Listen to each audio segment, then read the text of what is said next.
May I now call upon our honorable guest, Professor Adamson, to address the school. Professor Adamson, please.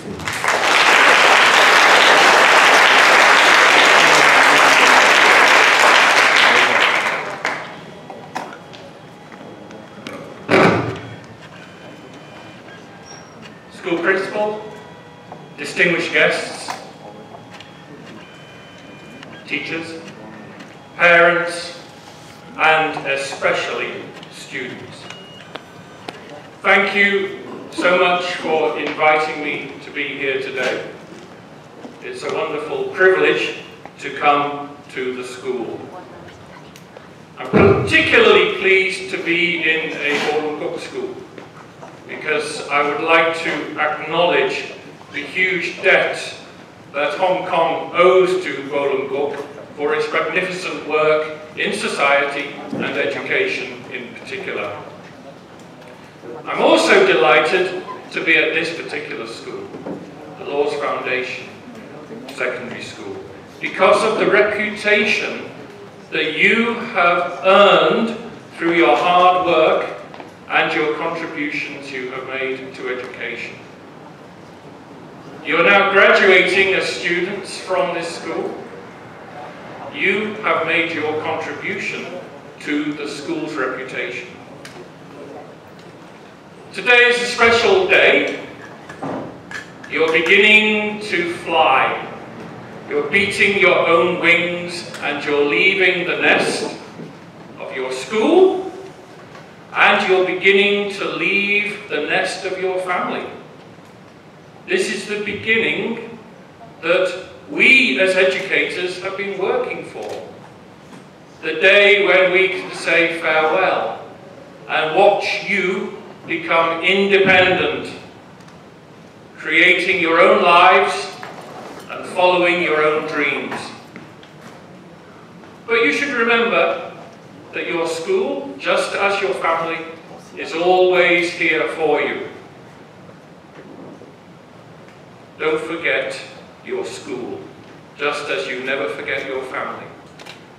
And be grateful for all the support, the care, the education, and the love that you have received from your family and your teachers.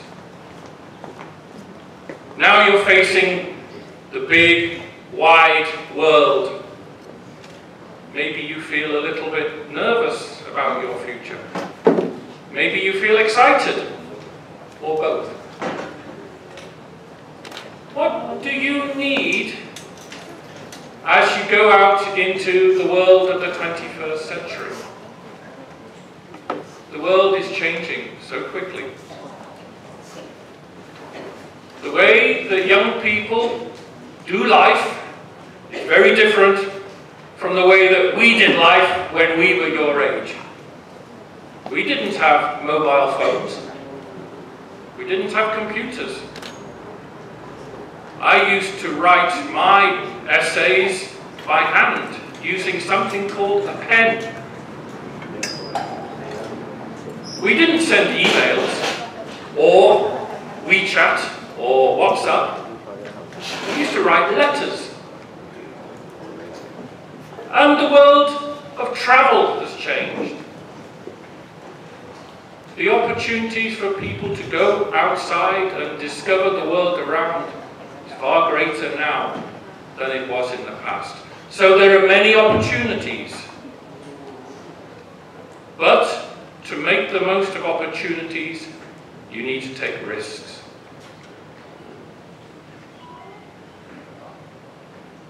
So, let me suggest 4 ways to guide your future development.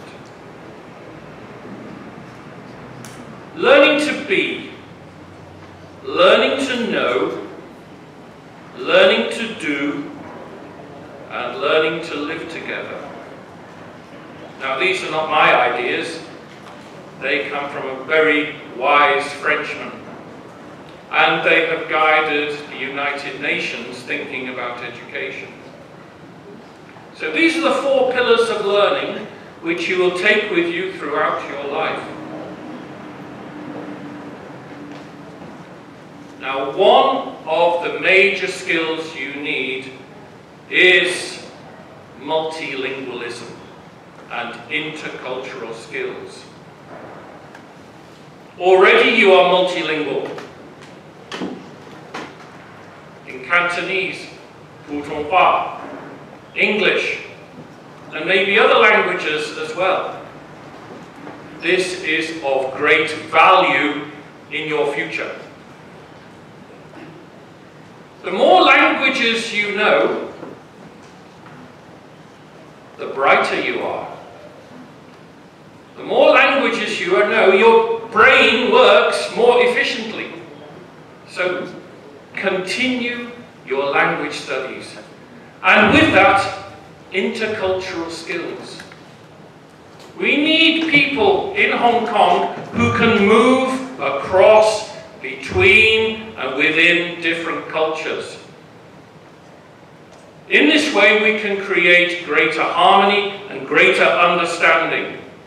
And also, we can explore new ways of living, new ways of thinking, new ways of doing. So move out of your comfort zone, explore new cultures, learn new languages. And with that, we need international perspectives. We need to think outside of Hong Kong. We need to think outside of China. We need to think in terms of Asia. We need to think in terms of the whole world. Now we live in a well-connected world of technology and travel. Let's see things in a broader way. We have opportunities to develop. You may know that China is trying to develop through Central Asia and Southeast Asia, and using both land and sea to develop its policy of 一带一路, the One Belt, One Road. To do this, China needs people with international perspectives. Hong Kong needs people with international perspectives. So let us learn more about the world around us, not just Australia, UK, USA, and other countries that we traditionally learnt about. Let's explore the new countries, the new developing economies. Another skill we need is lifelong learning.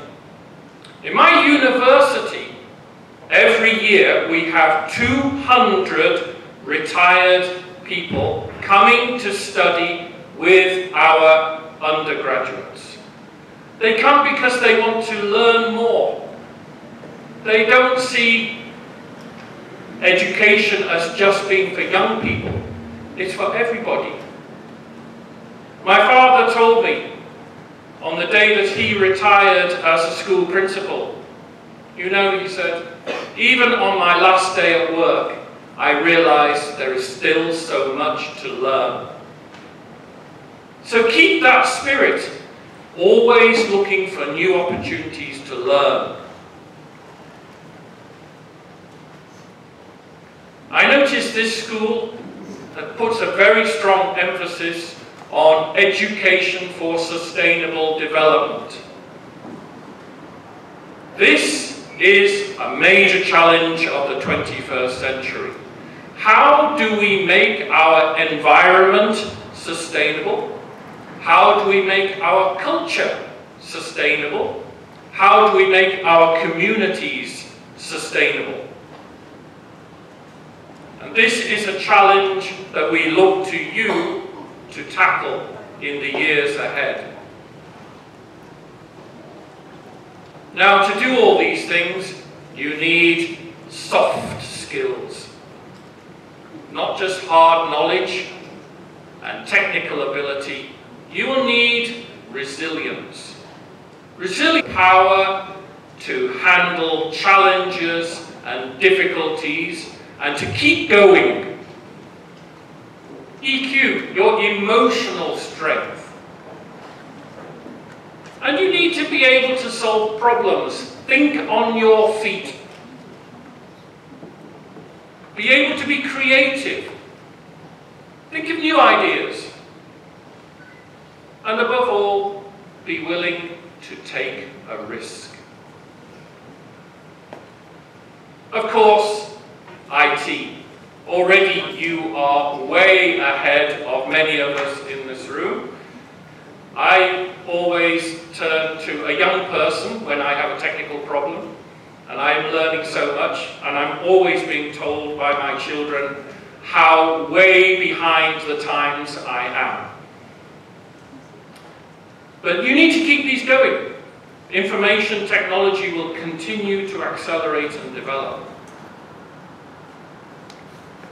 But this is the challenge facing you now as you leave this wonderful school. And I'd like you to think about these things as you move on to your next stage of life. Learn to be the best we can. Nobody's perfect, but let's try to do the best we can. And learn to know as much as we can. Learn to do our best. And I would stress, do is the most important. When we have our life, we should be judged on what we have done in life. The differences that we have made. The opportunities we've taken. The things that we have done which maybe we never thought we would do before. And finally, again, a major issue facing the world today and the world in the future. We all need to learn how we can live in harmony, how we can solve our problems through peaceful means, through discussion, through compromise, through consensus, through understanding, rather than through conflict and violence. Thank you.